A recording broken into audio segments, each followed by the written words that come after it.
Hello friends, જય શ્રી કૃષ્ણ. સ્વાગત છે તમારું માય કિચનમાં. આજે આપણે બનાવીશું રેસ્ટોરન્ટ સ્ટાઇલ મટર પનીર સબ્જી, જેમાં આપણે ક્રીમ કે દહીંનો ઉપયોગ કર્યો નથી. જેમાં આપણે એક સિક્રેટ ઇન્ગ્રેડિયન્ટ ઉમેરીશું, જેનાથી એનું ટેક્સચર એકદમ ક્રીમી બનશે. તો ચલો બનાવવાની શરૂઆત કરીએ. જો તમને આજની રેસીપી ગમે તો લાઈક કરજો, શેર કરજો અને મારી ચેનલને સબસ્ક્રાઈબ કરી દેજો. મટર પનીર સબ્જી બનાવવા માટે આપણે કડાઈ લઈશું. તેમાં 2 ચમચી તેલ ઉમેરીશું. તેમાં 2 નંગ મોટા આપણે કાંદા સુધારીને લઈશું અને તમે રફલી ચોપ કરી શકો છો. પછી તેને લો ટુ મીડિયમ ફ્લેમ પર આપણે ચડવા દેવાના છે. કાંદાને થોડા હલાવી લઈશું. ત્યારબાદ તેમાં 15 કળી લસણની ઉમેરીશું.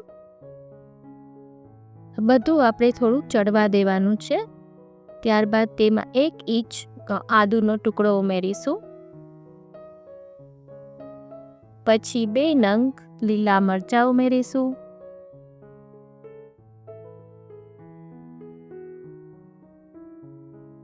ત્યારબાદ તેમાં 2 નંગ મોટા ટમેટાં ઉમેરીશું. આ બધું શાકભાજી તમે રફલી ચોપ કરી શકો છો. આપણે પછી એની ગ્રેવી બનાવવાની છે.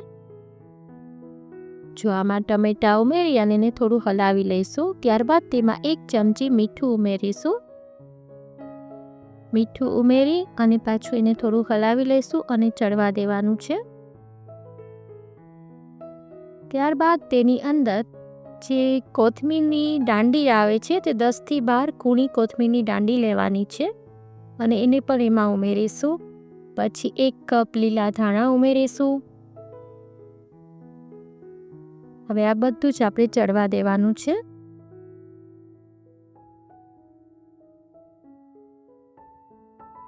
ત્યારબાદ તેને 5 મિનિટ માટે ઢાંકણ બંધ કરી અને ચડવા દેશું. ટમેટાં સોફ્ટ ન થાય ત્યાં સુધી ચડવા દેવાના છે. 5 મિનિટ થશે એટલે ટમેટાં અને કાંદા મરચાં બધું સોફ્ટ થઈ જશે.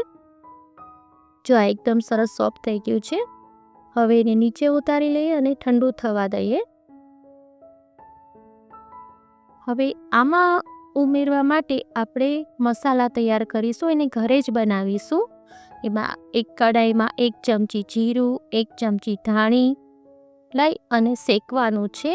આખી પ્રોસેસ આપણે સ્લો ફ્લેમ પર કરીશું. એમાં 2 તમાલપત્રા ઉમેરીશું. ત્યારબાદ 2 સૂકા લાલ મરચાં. આ બધું જ તમારે આ રીતે શેકી લેવાનું છે. ત્યારબાદ 4 નંગ લવિંગ, 1 નંગ તજનો ટુકડો,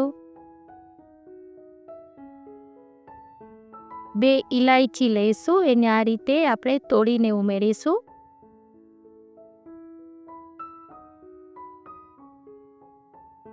જો આ રીતે 2 ઇલાયચી આપણે તોડીને ઉમેરી દીધી છે. હવે 1 ચમચી વરિયાળી ઉમેરીશું. એને પણ આપણે આ રીતે શેકતા જશું બધું. હવે આ સિક્રેટ ઇન્ગ્રેડિયન્ટ છે. 10 કાજુ ઉમેરીશું આપણે. કાજુથી એનું ટેક્સચર એકદમ ક્રીમી થઈ જશે. આ બધું જ આપણે લો ફ્લેમ પર શેકવાનું છે. ત્યારબાદ 1 ચમચી મરી પાવડર ઉમેરીશું. આમાં તમારી પાસે આખા મરી હોય તો એ પણ ઉમેરી શકો. તો 7-8 આખા મરી ઉમેરજો અને એની ધીમા ગેસ ઉપર આપણે શેકવાનું છે. શેકાઈ જશે એટલે એની સુગંધ સરસ આવી જશે ત્યાં સુધી આપણે શેકીશું. હવે ગેસ બંધ કરીને 1 ચમચી કસૂરી મેથી ઉમેરીશું. કસૂરી મેથી આપણે ગેસ બંધ કરીને ઉમેરીશું, નહીં તો એનો કલર કાળો થઈ જશે. બસ હવે એને પણ ઠરવા દઈશું. એકદમ ઠંડુ થઈ જાય એટલે એને એક મિક્સર જારમાં લઈને પીસી લેવાનું છે. હવે આપણે એને પીસી લઈશું. હવે આ બધો જ પાવડર, પીસેલો પાવડર છે, આમાં કાઢી લઈશું આપણે. જો આ ટાઈપનું આપણે પીસી લેવાનું છે. આપણે આનો મસાલો ઘરે જ બનાવીશું. બસ આ મસાલો તૈયાર થઈ ગયો છે, આપણો ડ્રાય મસાલો.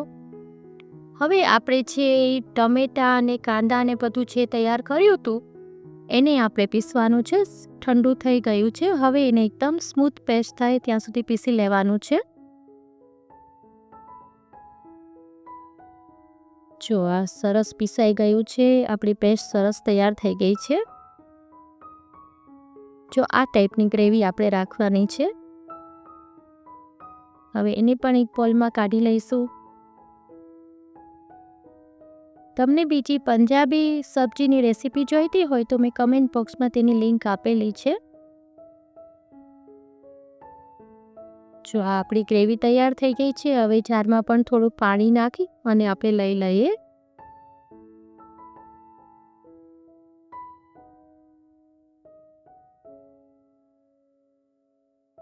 આજની રેસીપી તમને કેવી લાગી તે મને કમેન્ટ કરીને ચોક્કસ કહેજો. હવે આપણે કઢાઈ લઈશું. તેમાં 1 ચમચી ઘી ઉમેરીશું. ઘી થોડું ગરમ થાય 2 ચમચા આપણે એમાં તેલ ઉમેરીશું. બેવું થોડું ગરમ થઈ જાય એટલે 1 ચમચી જીરું ઉમેરીશું. જીરું થોડું ઉપર આવે એટલે જે આપણે ગ્રેવી બનાવી છે તેમાં એડ કરી દેવાની છે. આ ટાઈમે તમે થોડો ગેસ સ્લો રાખજો. બસ ગ્રેવી ઉમેરી દેશું. ત્યારબાદ તેની અંદર 1 ચમચી લાલ મરચું પાવડર, અડધી ચમચી હળદર પાવડર, પછી આપણે મિક્સ કરી લેશું અને 5 મિનિટ માટે એને ઢાંકીને થવા દેશું. હવે મેં અહીંયા 2 કપ વટાણા બાફીને લઈ લીધા છે. વટાણાને મેં છૂટા જ બાફ્યા છે પાણીમાં. એમાં મીઠું અને ચપટી ખાંડ ઉમેરી છે. ખાંડ ઉમેરવાથી વટાણાનો કલર એમને ગ્રીન જ રહેશે. એટલે આપણે ચપટી ખાંડ ઉમેરીશું અને આ રીતે બાફી લઈશું એને. હવે વટાણાને પણ એની અંદર ઉમેરી દઈશું. જો એકદમ ગ્રીન છે ને, બસ આ ટાઈપનું આપણે બધું મિક્સ કરી દેવાનું છે. હવે હલાવી અને પાછું આપણે 5 મિનિટ ઢાંકણ ઢાંકી અને ચડવા દઈશું એને. એટલે મસાલો અને ગ્રેવી અને બટાણા બંને સરસ મિક્સ થઈ જાય. હવે એની અંદર આપણે જે ડ્રાય મસાલો તૈયાર કર્યો છે તે એડ કરીશું. એને પણ બરાબર હલાવી લઈશું.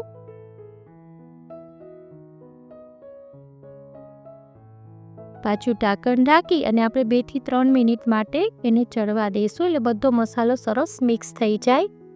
જો મસાલો સરસ વટાણામાં મિક્સ થઈ ગયો છે અને તેલ ઉપર આવી ગયું છે એટલે હવે આપણું શાક ઓલમોસ્ટ તૈયાર છે. હવે એની અંદર આપણે 200 ગ્રામ પનીર ઉમેરીશું. પનીર તમારી ચોઈસ મુજબ તમે વધારે ઉમેરી શકો છો. પછી તેમાં લીલા ધાણા ઉમેરીશું. પછી આ બધું જ સરસ હલાવી લઈશું. એ બધી ગ્રેવી આપણે પનીરમાં કોટ થઈ જાય.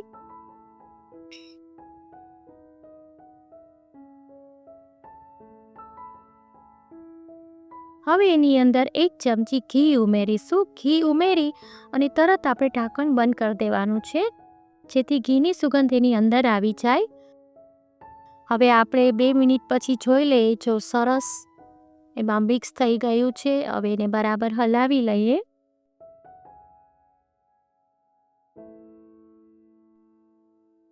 જો તમને આજની રેસીપી ગમે તો મારી ચેનલને ચોક્કસ લાઈક કરજો અને સબસ્ક્રાઈબ કરી દેજો. બસ હવે જો આપણું મટર પનીરની સબ્જી તૈયાર થઈ ગઈ છે. હવે એને સર્વ કરી દઈશું. છે ને એકદમ ફર્સ્ટ ક્લાસ હોટલ જેવી જ લાગે છે ને, ટેસ્ટમાં બી એટલી જ ફાઇન બને છે. ચોક્કસ ટ્રાય કરજો. ફરી મળીશું એક નવી જ રેસીપી સાથે. Till then bye bye.